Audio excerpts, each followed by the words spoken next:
Toqué el timbre de la casa de mi hija un domingo. Cuando regresé a la mía, tenía los ojos hinchados de tanto llorar. Me acuerdo de que me senté en la mesa de la cocina, con las manos alrededor de una taza que ya se había enfriado, tratando de convencerme de que no había sido más que un malentendido. En ese momento, no sabía que 2 días después, cuando me llamara suplicando, le colgaría el teléfono. La historia que vas a escuchar es una obra de ficción creada por el equipo de redacción del canal H2O Historias. Está inspirada en situaciones de la vida real para dejar lecciones sobre familia, sentimientos y valores humanos. Todos los personajes y sucesos son ilustrativos. Me llamo Camila Ramírez. Tengo 68 años, esa mañana. Nada en mi plan me parecía imprudente. Me había entrenado durante años para ser cuidadosa. Esperaba a que me invitaran. Aprendí a mandar mensajes en lugar de llamar, a preguntar en vez de asumir.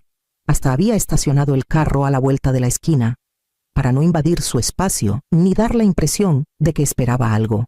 Solo iba a devolverle un platito de cerámica que se había dejado en mi casa la semana anterior. Lo llevaba envuelto en un trapo de cocina, apretado bajo el brazo como prueba de mis buenas intenciones. 5 minutos, me dije. Un intercambio rápido, una sonrisa educada, prueba de que respetaba las reglas que había aprendido a seguir. Me repetía que a las mamás se les permiten ciertas excepciones. Me repetía que no estaba cruzando ninguna línea. Pero cuando metí la llave en la puerta de mi casa, ya me sentía más chiquita que cuando salí. Lo que pasó en ese porche se me había metido calladito, sin palabras, enseñándome otra vez cuánto espacio me tocaba ocupar. Todavía no entendía lo silencioso que me dejaría ese camino de regreso, ni lo fuerte que sonaría el teléfono el martes. La puerta se abrió apenas lo suficiente para que me viera. No sonrió. No se hizo a un lado. Su mano se quedó apoyada en el borde de la puerta, los dedos tensos, como si ya estuviera lista para cerrarla de nuevo. Otra vez no. Dijo, te dije que los domingos son para descansar. En su voz no había sorpresa, ni confusión, solo una certeza plana, como una frase que había repetido tantas veces que ya no le dolía. Solo venía a devolverte esto, dije, levantando el platito envuelto en el trapo. Te lo dejaste en mi casa. Ni siquiera bajó la mirada. Ese no es el punto, respondió. No puedes aparecer cuando se te antoje. Las palabras me golpearon antes que el tono. Aparecer, antojo, como si esto fuera un vicio que no había querido dejar. Pensé que sería rápido, dije. No quería molestar. Soltó un suspiro lento, apretado al final. El domingo es el único día que puedo respirar.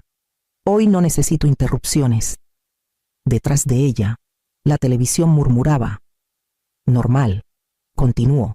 Una vida ya en marcha. Al otro lado de la calle, vi cómo una vecina se detuvo un segundo y luego miró para otro lado. ¿Puedo volver otro día?, dije. Sí, contestó de inmediato. Hazlo, y la próxima vez. Espera a que yo te diga. Se inclinó. Me quitó el platito de las manos y retrocedió, recuperando el espacio entre nosotras. Lo siento, dije. No respondió. La puerta se cerró. No de un portazo, solo con decisión. Me di la vuelta sin esperar, sintiendo lo expuesta que quedaba mi espalda, sabiendo que explicarme solo habría empeorado las cosas. El silencio me siguió por las escaleras. Era lo único que todavía no me había quitado.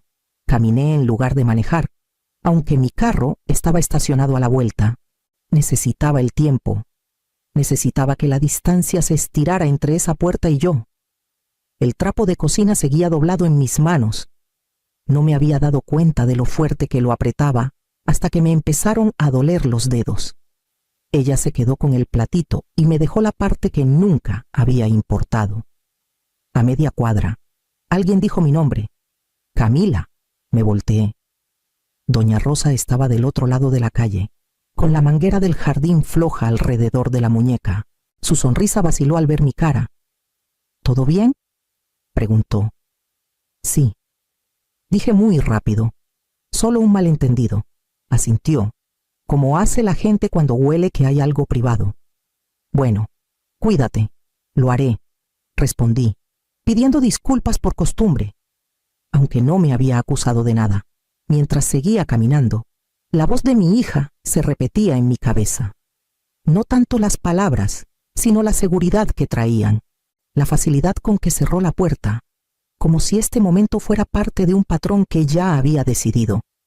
Me dije que estaba cansada, que los domingos le pesaban, que debía haberle mandado mensaje primero. Las explicaciones se acomodaban bonitas, conocidas y ensayadas. Luego algo cambió. Despacito. Reconocí la historia que me había contado durante años.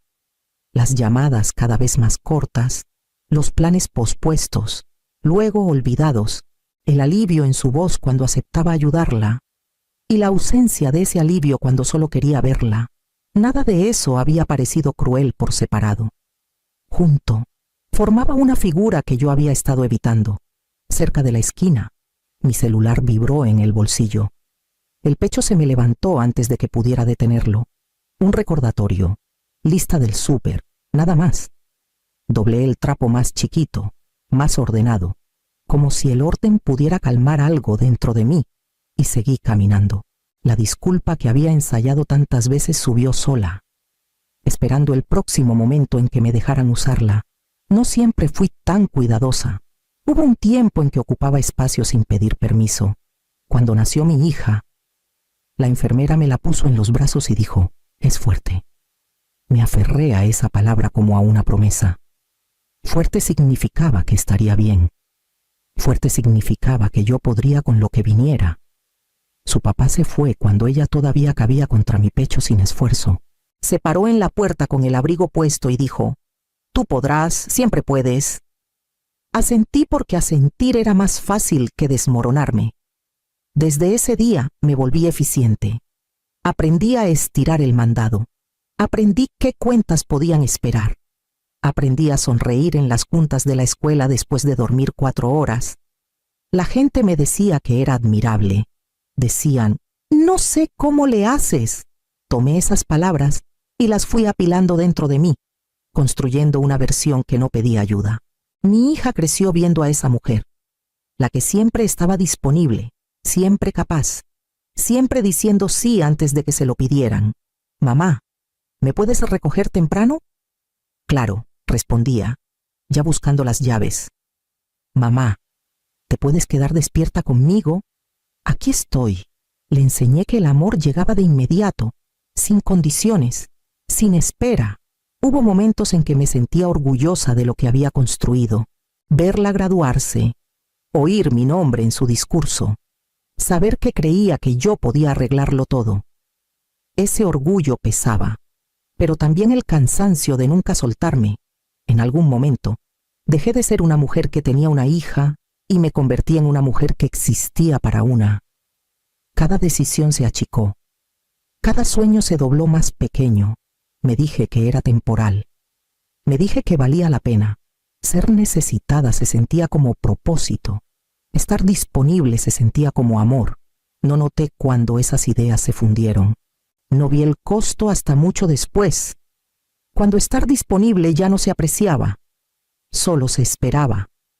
Y cuando la mujer que había construido con tanto cuidado ya no parecía tener dónde pararse. El patrón no se anunció de golpe.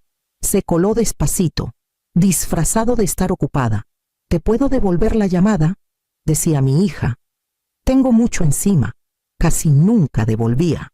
Nuestras pláticas se encogieron a minutos, luego a saludos que parecían más obligación que cariño. Cuando intentaba alargarlas, suspiraba, no fuerte, apenas lo suficiente. «Mamá, ¿de veras tengo que colgar?» «Entiendo», decía yo. Hablamos otro día. Otro día se volvió vago, luego raro. Las invitaciones también cambiaron. Las cenas se posponían. Las fiestas se reacomodaban. Oía, «Este mes está pesado» o «Vamos viendo cómo pinta». Dejé de marcar fechas en mi calendario. Dolía menos así. Pero cuando necesitaba algo, mi teléfono sonaba sin dudar. «¿Me puedes cuidar a los niños unas horas? ¿Me puedes traer algo? ¿Te puedes quedar esta noche?» No doy abasto con todo. Nunca decía que no. Mi respuesta vivía en mi cuerpo antes de llegar a la boca. Claro, decía, solo dime cuándo. Una vez, después de pasar toda una tarde ayudándola a ordenar un desmadre que había estado evitando semanas, miró su celular y dijo, no sé qué haría sin ti, ya medio de espaldas. Me llevé esa frase a casa como un halago, hasta que noté lo rápido que se evaporó al día siguiente. Hubo momentos más chiquitos también, mensajes dejados en visto, fotos de reuniones familiares a las que no me invitaron, subidas sin explicación. Cuando mencioné una, se rió. «Ay, eso fue de improviso. Ni hubieras querido venir», asentí, avergonzada de cuánto sí hubiera querido. El domingo en la puerta no salió de la nada. Fue simplemente la primera vez que la distancia habló en voz alta. Me senté esa noche en la mesa de la cocina, con el celular boca abajo, repasando los años al revés. Mientras más miraba, más claro se veía. No me estaba alejando con coraje, me estaba manejando, manteniéndome a una distancia cómoda, lo bastante cerca para ayudar, lo bastante lejos para no importar. Esa revelación se acomodó despacio, como el duelo, sin drama, no filosa, no explosiva, solo pesada. Cuando me levanté y apagué la luz, entendí algo que antes no estaba lista para aceptar. El amor, en esta versión, llegaba con condiciones, y yo las había estado cumpliendo tanto tiempo que ya no me reconocía sin ellas. El teléfono sonó a las 2 de la tarde del martes. Supe que era ella antes de mirar. Contesté al cuarto timbre. «Mamá», dijo jadeando. «Gracias a Dios. Te necesito ahorita». Su voz había cambiado. La dureza se había ido, sustituida por algo tembloroso. Me senté sin querer. «¿Qué pasó?», pregunté. «Son los niños», dijo. «Uno tiene fiebre que no baja y el otro se cayó en el parque. Hay sangre por todos lados. No puedo sola con esto». Lo sentí de inmediato. Ese jalón conocido, profundo y automático, como si mi cuerpo ya se hubiera parado y estuviera buscando el suéter. «¿Dónde estás?», pregunté. «En la casa», dijo. «Intenté llamarte antes, pero no contestaste. Rafael está atrapado en el trabajo. Dice que no puede salir. Te necesito, mamá, por favor, por favor». Esa palabra no la usaba mucho. Me apreté el pecho, sorprendida de lo rápido que latía el corazón. Las imágenes se apilaron sin permiso. Manitas, llanto. El sonido del pánico que conocía demasiado bien. «Puedo estar ahí en 20 minutos», casi dije. Pero el domingo seguía ahí, parado entre nosotras, su voz, su mirada hacia la calle, la puerta cerrándose con control, no con coraje. «Mamá», dijo otra vez. «¿Estás ahí?» «Sí», respondí. La garganta se me sentía apretada. «Te escucho». «Entonces ven», dijo. No sé qué más hacer. Miré la pared frente a mí, sin fijarme en nada en particular. Todos mis instintos gritaban. Todas las lecciones que le había enseñado subían, exigiendo obediencia. «No puedo», dije bajito. Hubo una pausa, corta, filosa. «¿Cómo que no puedes?», preguntó. «Quiero decir que no puedo ir ahorita», dije. «Tú dejaste claro el domingo que no debo aparecer si no me invitan». «Esto es diferente», soltó. «Esto es una emergencia». «Lo sé», dije. «Y lo siento, pero no puedo estar disponible solo cuando te conviene». Su respiración cambió. El enojo volvió, más fuerte esta vez. «Entonces esto es un castigo», dijo. «¿De veras lo estás haciendo?» «No», dije, con la voz temblando. «Esto es yo deteniéndome». Empezó a hablar otra vez, pero colgué antes de que terminara. Puse el teléfono con cuidado, como si se pudiera romper, y esperé a que cayera todo el peso de lo que acababa de hacer. En cuanto terminó la llamada, el silencio apretó más que cualquier grito. Me quedé sentada con el teléfono en la mano, mirando la pantalla oscura como si pudiera encenderse y deshacer lo que hice. El pulgar se me quedó encima de su nombre. Un toque y podía arreglarlo, Podía disculparme. Podía volver a la versión de mí que facilitaba todo. No me moví. El teléfono sonó casi de inmediato otra vez. Lo miré en lugar de contestar. Su nombre llenaba la pantalla. Brillante y terco. Sabía las palabras que usaría sin escucharlas. Había aprendido esa voz hace mucho. El timbre paró. Luego volvió. Cada vez, el pecho se me apretaba más. Cada vez, me quedé donde estaba. Me levanté y caminé por la sala, con las manos temblando, sin saber dónde ponerlas. Las junté, las separé, como si pudiera apartar físicamente lo que sentía de lo que había hecho. Eres madre, me decía una voz adentro. Las mamás no dejan llamadas sin contestar. Otra voz vino después, más bajita, más firme. Las mamás tampoco existen solo para emergencias. El celular vibró con un mensaje. No lo abrí. Sabía lo suficiente para saber que no ayudaría. En la cocina, me serví un vaso de agua y lo dejé sin tocar. Me apoyé en la barra, respirando despacio, esperando que el pánico aflojara. La culpa llegó primero, pesada e inmediata. Se me enredó en el pecho y me costaba estar derecha. Me imaginé explicándome en voz alta, oyendo mis propias palabras, viendo cómo alguien se apartaba. No me sentía valiente, no me sentía justificada, no me sentía bien, me sentía quieta, cuando el teléfono por fin se cayó. El silencio no trajo alivio, trajo algo más frío, la certeza de que había cruzado una línea que no podía desandar, y que lo que viniera después me pediría algo distinto a todo lo que había practicado antes. Los mensajes llegaron primero. No los abrí, pero el celular se encendía lo suficiente para que entendiera el orden. Confusión, enojo, acusación, luego un silencio que parecía a propósito. A la mañana siguiente, llamó mi hermana. Todavía no había hablado con mi hija, pero no hacía falta. Está molesta, dijo con cuidado. Dice que no quisiste ayudarla. No quise que me mandaran llamar, dije. La firmeza en mi voz me sorprendió. Hubo una pausa. ¿Tú sabes cómo se pone cuando está presionada? Sí, dije. Por eso esto no es sencillo.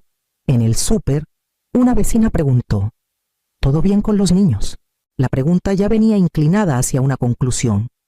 Están bien, dije. Soy yo la que se está acomodando. Asintió educada, insegura, y siguió su camino. Los días que siguieron fueron callados, no tranquilos, solo callados. Llené las horas a propósito. Me inscribí a un taller de cerámica que siempre había considerado una tontería. La maestra, con las manos llenas de barro, dijo, no tienes que ser buena, solo tienes que aparecer. Y aparecí. Por las noches, comí cenas para una sin pedirle perdón a la silla vacía. Llamé a gente con la que no hablaba desde hacía años. Algunas llamadas no contestaron, otras sí. Cuando contestaron, las pláticas tropezaron al principio. Luego encontraron el paso. Una tarde, mi hija por fin mandó mensaje. No era disculpa, no era invitación, solo una línea. No puedo creer que hayas hecho eso. Lo leí una vez, luego otra. Escribí, yo sí puedo creerlo. Tenía que hacerlo. No hubo respuesta. La soledad se quedó, pero ya no exigía que yo desapareciera. Se sentó enfrente de mí, incómoda, pero honesta. En el espacio donde antes vivía la urgencia, algo más tranquilo empezó a formarse. No felicidad, todavía no. Solo una vida que ya no necesitaba permiso para seguir. Vino a mi departamento un jueves por la tarde, sin avisar. Eso solo ya me dijo que algo había cambiado. No se sentó de inmediato. Se quedó cerca de la puerta, brazos cruzados, como decidiendo si quedarse. No vine a pedirte perdón, dijo. Vine porque no puedo dejar de estar enojada. No te estoy pidiendo perdón, dije. Te estoy pidiendo que te sientes... Se sentó, despacio. Me hiciste quedar mal, dijo. Me hiciste sentir abandonada cuando más te necesitaba. Te escucho, dije. Pero tú también me cerraste la puerta en la cara y lo llamaste descanso. Apretó la mandíbula. Siempre haces que suene peor de lo que es. Antes sí, dije. Ya no. Me miró entonces, de verdad, como buscando la versión de mí que suavizaría el momento. Al no encontrarla, bajó la voz. Tengo miedo todo el tiempo, dijo. Siento que si no controlo todo, se desmorona. Y cuando tú apareces, me recuerda que no lo estoy manejando tan bien como finjo. Ese miedo sale como enojo, dije. Asintió una vez. Y tú, agregó, nunca me dejaste fallar. Siempre estabas ahí, arreglando, suavizando. Me hacía sentir que no podía respirar. Las palabras cayeron fuerte, pero eran sinceras. Confundí ayudar con amar, dije. No sabía retroceder sin desaparecer. El silencio se acomodó entre nosotras, espeso, pero real. No estoy lista para perdonarte, dijo. No te lo estoy pidiendo, dije. Y no voy a quitar mi límite. Exhaló, cortante y cansada. Entonces así va a ser ahora. Así empieza, dije. Con la verdad, aunque duela. Se levantó para irse. Se detuvo en la puerta. No te odio, dijo bajito. Solo no sé cómo estar cerca sin sentirme amenazada. Lo sé, dije. Y yo no sé cómo quererte sin perderme. Asintió una vez y se fue. La puerta se cerró suave esta vez, no con coraje, sino con el peso de algo inconcluso que por fin tenía nombre. Pasaron 3 meses antes de que volviera a tocar el timbre de mi hija. Esta vez, ella sabía que iba. Abrió la puerta y se hizo a un lado, sin suspiro, sin apretar la mandíbula. Pasa, dijo. Estamos comiendo. Entré despacio, no por miedo, sino porque estaba poniendo atención. Nos sentamos a la mesa como 2 personas aprendiendo un idioma nuevo. Me puedo quedar 1 hora, dije. Tengo planes después. Me miró sorprendida. Luego asintió. Está bien, a la mitad de la comida, dijo. Quería preguntarte si puedes cuidar a los niños el próximo fin de semana. Esperé. La pausa importaba. Puedo, dije, pero solo si lo planeamos con tiempo, y no en domingo. Dudó. Luego dijo, está bien, puedo hacer eso. Esa palabra pesó más que cualquier perdón. Mi vida ya no giraba alrededor de esperar que se encendiera el celular. Ahora tenía rutina. Clases los martes, cenas con amigas los viernes, mañanas tranquilas que eran mías. Quererla ya no significaba deshacerme. Cerca del final de la comida, dijo bajito, te ves diferente. Lo estoy, dije.